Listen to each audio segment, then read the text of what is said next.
तो स्वागत है आप सभी का आज के इस क्लास में।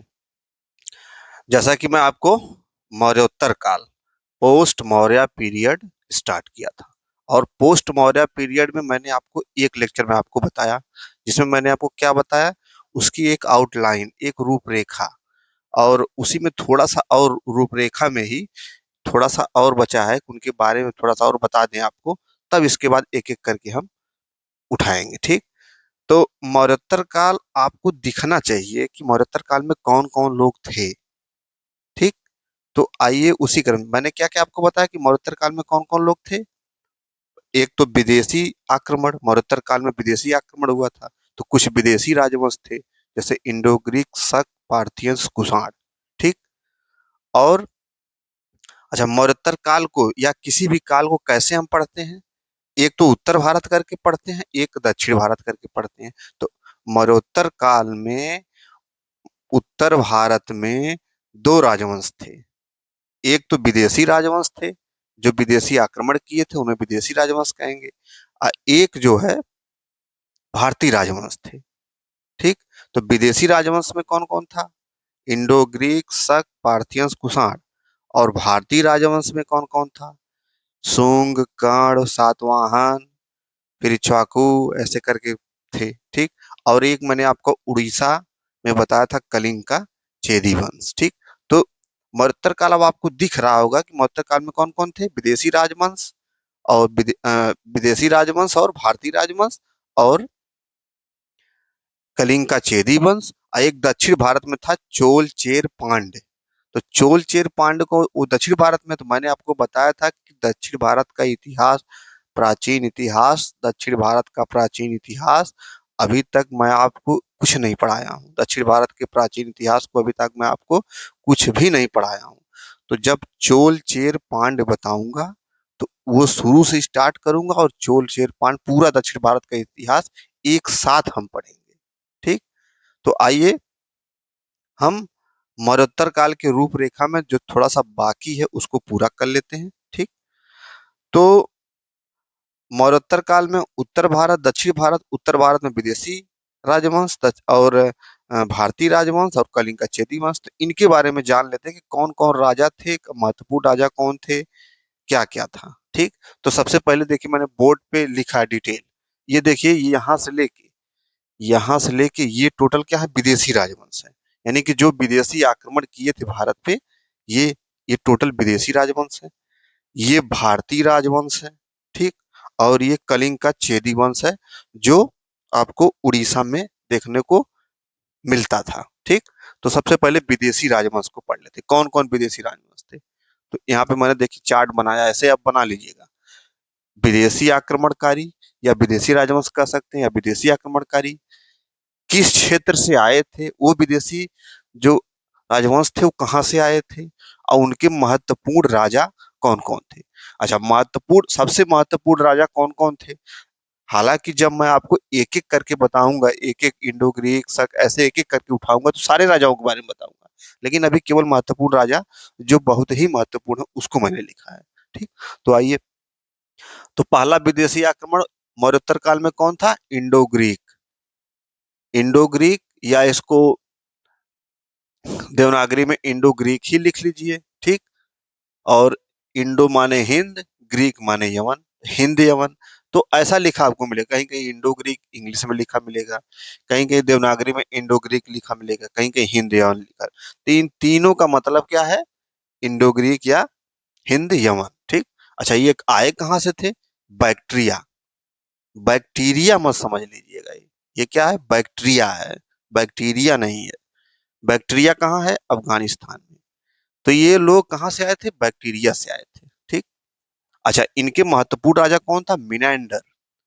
Menander, MINENDAR, Menander. इनका महत्वपूर्ण, सबसे महत्वपूर्ण राजा कौन था? मिनेंडर, जिसको भारतीय स्रोतों में मिलिंद कहते हैं। मिलिंद के नाम से हम इसको, मिनेंडर को मिलिंद के नाम से हम इसको जानते हैं, कहाँ? भारतीय स्रोतों में। ठीक।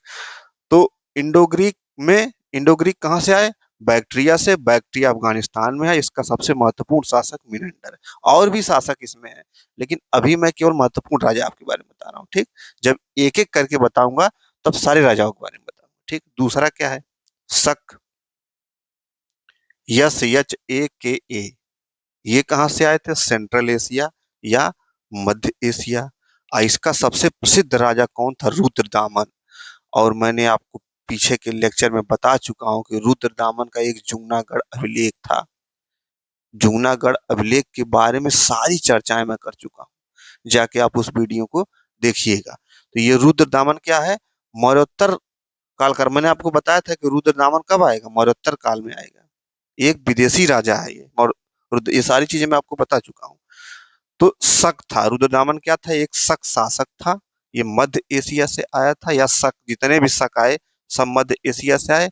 और रुद्रदामन का एक जो महत्वपूर्ण अभिलेख है वो जूनागढ़ अभिलेख है। अच्छा, तीसरा, पार्थियाई या पार्थियंस या पहलव। इंग्लिश में आप पार्थियंस कहिए, और देवनागरी में पार्थियाई भी कह सकते हैं, और पहलव भी कह सकते हैं। ये कहाँ से आए थे, पर्सिया। एक्चुअली ये लोग पर्सिया से आए थे, इसलिए इनको पार्थियंस, पर्सिया पार्थियंस, पर्सिया से आए थे, ईरान फारस। ठीक। अच्छा, इनका सबसे महत्वपूर्ण राजा कौन था, गोंडो फर्नीज। सबसे महत्वपूर्ण राजा गोंडो फर्नीज।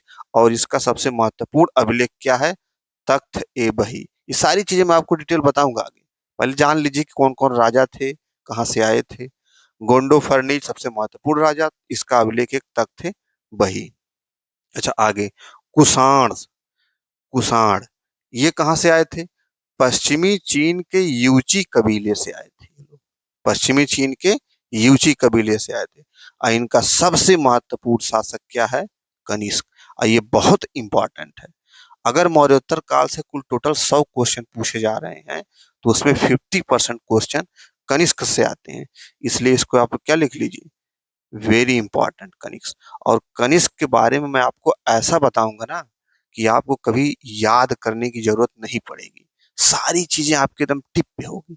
ठीक, तो ये हो गया विदेशी राजवंश या विदेशी आक्रमणकारी। तो इतने विदेशी आक्रमणकारी थे किस काल में, मौर्योत्तर काल में। अब आइए भारतीय राजवंश के बारे में जान लेते हैं। तो भारतीय राजवंश में मैंने आपको बताया था कि मौर्य काल के बाद मौर्योत्तर काल आता है। तो मौर्य वंश के बाद ये सारा क्या है, ये मौर्य वंश है, मैंने लिखा है मौर्य वंश। इसके बाद ये इतने भी हैं, ये टोटल ये क्या है, मौर्योत्तर काल, या मौर्योत्तर काल में ये सारे शासक हैं। ठीक, तो मौर्य वंश। अच्छा, एक चीज मैंने आपको और बताया था, मौर्य वंश को कैसे याद करना है, चंद्रबिंदु, अशोक, ऐसे करके मैं आपको बता, जाकर वीडियो को देखिएगा। तो मौर्य वंश के बाद शुंग वंश आता है, ये भी मैं आपको बता चुका हूँ। मौर्य, शुंग, कर्ण, सातवाहन, ये सारी चीजें मैं आपको बता चुका हूँ। अब इसमें देखिए कि भारतीय राजवंश में कौन कौन थे। तो मौर्य वंश के बाद शुंग वंश आता है, और मौर्य वंश का अंतिम शासक कौन था, बृहदत्त। और इसकी हत्या किसने की, पुष्यमित्र शुंग ने। और पुष्यमित्र शुंग ने बृहदत्त की हत्या करके शुंग वंश की नींव रखी। यानी कि शुंग वंश का संस्थापक कौन था, पुष्यमित्र शुंग। तो आप आपको कितनी बार मैं बता चुका हूं कि बृहदत्त की हत्या, पुष्यमित्र शुंग, तो ये चीज आप नहीं भूलेंगे, कभी नहीं भूलेंगे। अच्छा, शुंग वंश के बाद क्या आएगा, कण्व वंश। कण्व वंश में वासुदेव इसके संस्थापक हैं। कण्व वंश के संस्थापक कौन है, वासुदेव। देवभूति की हत्या करके वासुदेव कण्व वंश की स्थापना करते हैं। अब ये चीज आपको याद करनी पड़ेगी। यहाँ तो पुष्यमित्र शुंग, बृहदत्त, ये तो बहुत बार, इतना बार मैं आपको बता चुका हूँ कि आपको याद हो गया होगा। लेकिन ये चीज आप भूलेंगे कि देवभूति की हत्या करके वासुदेव ने कण्व वंश की स्थापना की। तो ऐसे आप याद कर लीजिए, वासुदेव, देवभूति, वासुदेव, देवभूति, ऐसे करके आप याद कर सकते हैं।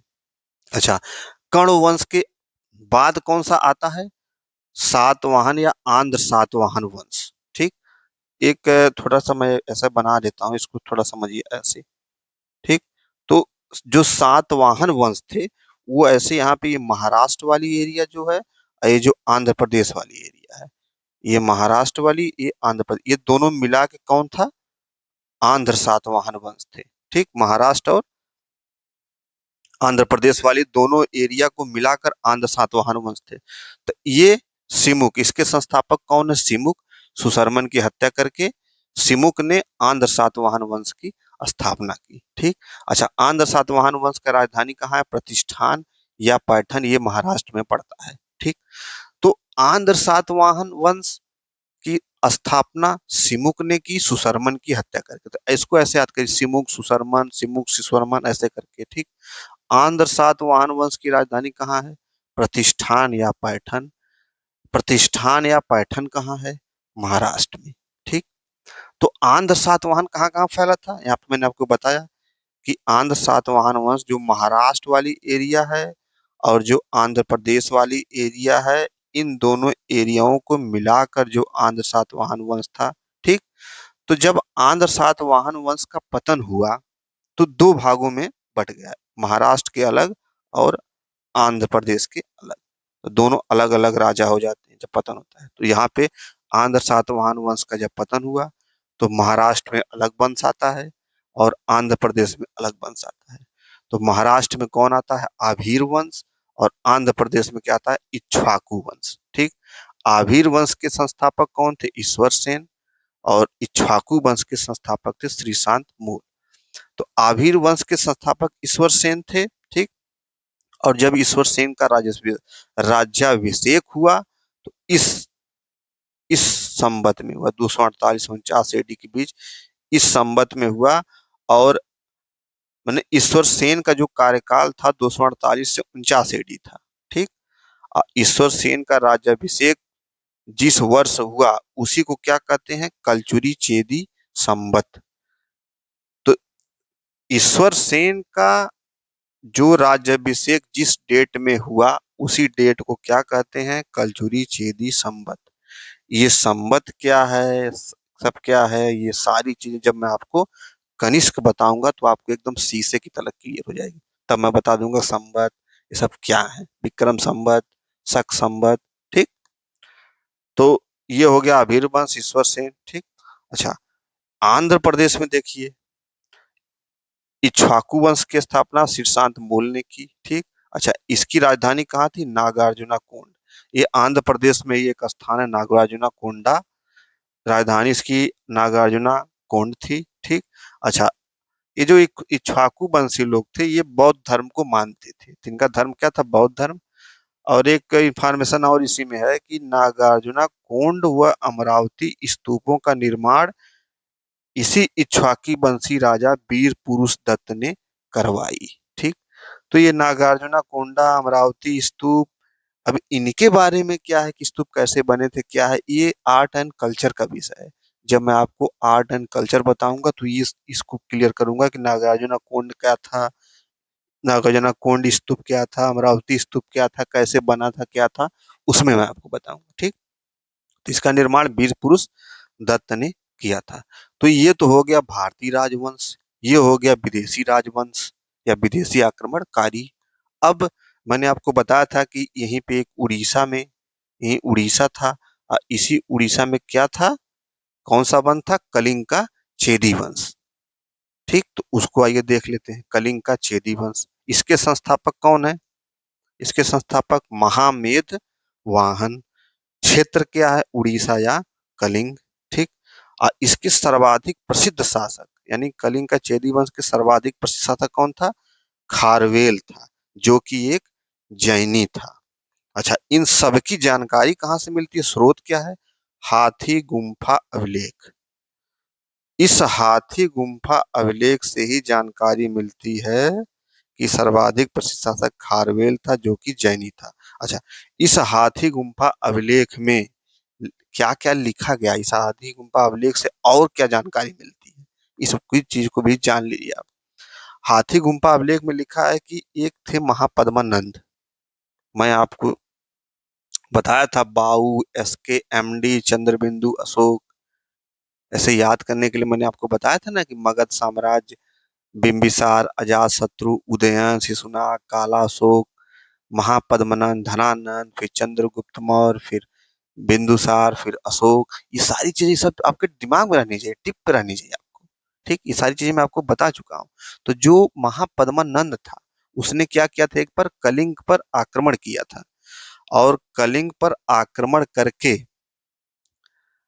वहां पे नहर खुदवाई, कलिंग पे आक्रमण किया और वहां पे नहर खुदवाई और एक जिनसेन की प्रतिमा थी उसको उठा ले गया महापद्मानंद। लेकिन बाद में फिर खारवेल ने उस जिनसेन प्रतिमा को फिर वापस लाया। ये सारी चीजें कहाँ लिखी मिली है? हाथी गुम्फा अभिलेख में। अच्छा, हाथी गुम्फा अभिलेख में लिखा है कि महापद्मानंद ने नहर खुदवाई थी, तो ये तो अभिलेखी साक्ष्य हो गया। नहर का अभिलेखी साक्ष्य, सर्वप्रथम नहर का अभिलेखी साक्ष्य कौन सा है? हाथी गुम्फा अभिलेख। अब मैं आपसे एक क्वेश्चन पूछता हूं कि नहर का सर्वप्रथम साहित्यिक स्रोत या साहित्यिक साक्ष्य क्या है?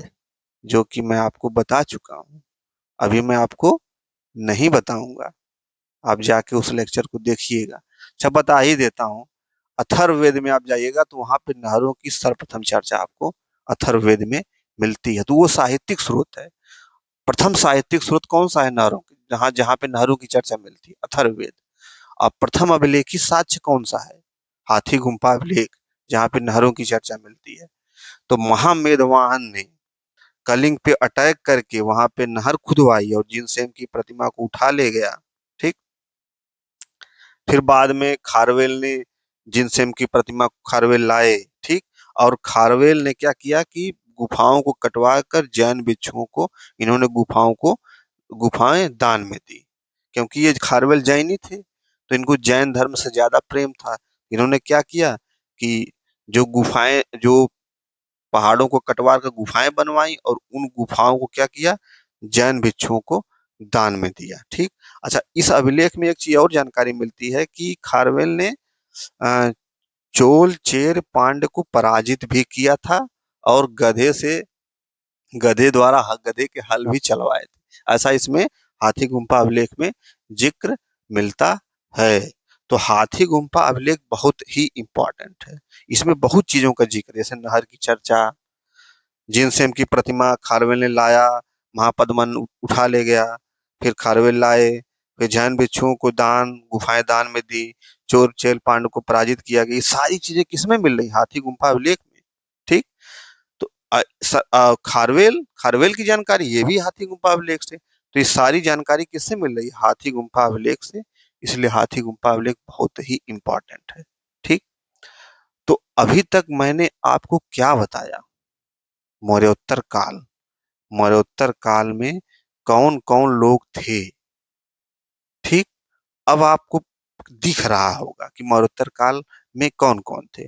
उत्तर भारत, दक्षिण भारत। उत्तर भारत में विदेशी राजवंश और भारतीय राजवंश। विदेशी में इंडो ग्रीक शक पार्थियन कुषाण। भारतीय में मौर्य वंश, शुंग, कर्ण और सातवाहन, ये तमाम चीजें। और उड़ीसा में कलिंग का चेदी वंश। और दक्षिण भारत में मैंने आपको बताया कि चोल चेर पांड। जब मैं आपको दक्षिण भारत का इतिहास बताऊंगा तो उसमें सारी चीजें एक साथ क्लियर होंगी। ठीक। तो अब आपको मौर्योत्तर काल दिख रहा होगा कि हाँ, ऐसे ऐसे उत्तर भारत में ये थे। ठीक।